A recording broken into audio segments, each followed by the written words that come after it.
অনেক বছর আগে যখন কিশোরগঞ্জ শহর ছিল আরো শান্ত এবং সরল, তখন শহরের প্রাণকেন্দ্রে ছোট্ট একটা খোলা মাঠ ছিল।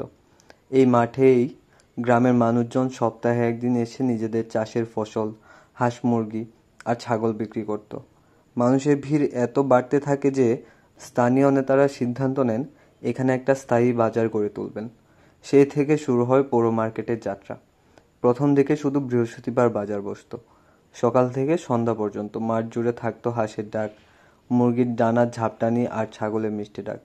গ্রামের শিশুদের কাছে এটি ছিল একরকম উৎসবের দিন। কেউ মুরগি কিনে বাড়ি নিত, কেউ আবার প্রিয় কবুতর জিতে নিত দর কষাকষিতে। বছর 20 আগে পৌরসভা তত্ত্বাবধানে এই বাজারটিকে আরও গোছালো করা হয়। বসানো হয় পাকাপোক্ত দোকানপাট, তৈরি করা হয় খাঁচা আর পাখির স্টল। তখন থেকে প্রতি বৃহস্পতিবারের সাথে সাথে রবিবার দিনটিকেও বাজারের দিন ঘোষণা করা হয়।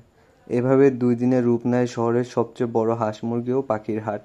এখানকার পৌর মার্কেটে গেলে চোখে পড়ে নানা জাতের কবুতর, লাহুরি, ফেন্টল, জাকবিন, কাকন, এমনকি দূর দূরান্ত থেকে আসা বিরল প্রজাতির পাখি।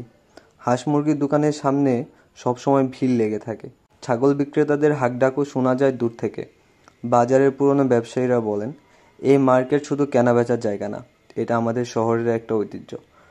আমি হয়তোবা বাজারটাকে এত সুন্দর করে উপস্থাপন করতে পারিনি। আমি রেগুলার বাজারে যাই এরকমও না। হঠাৎ করে আজকে গেছিলাম একটা কাজের জন্যে। তো ভাবলাম যে আচ্ছা একটা ভিডিও করে আপনাদেরকে ভিডিওটা শেয়ার করি।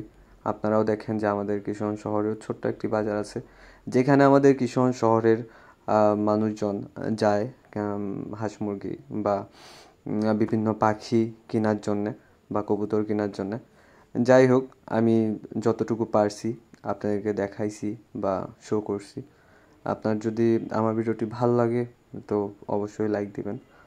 যদি ইচ্ছা হয় আপনি শেয়ার করতে পারেন, কারণ আমি এত সুন্দর করে ভিডিও করতে পারি না। যতটুকু পারি ততটুকু কথা বলে উপস্থাপন করি। জানি না আমার কথাগুলোর মধ্যে কোনো ভুল থাকে কিনা বা কতটুকু ঠিক করে বলতে পারি। যাই হোক, সবাই ভালো থাকবেন, সুস্থ থাকবেন, আমার জন্য দোয়া করবেন। আসসালামু আলাইকুম।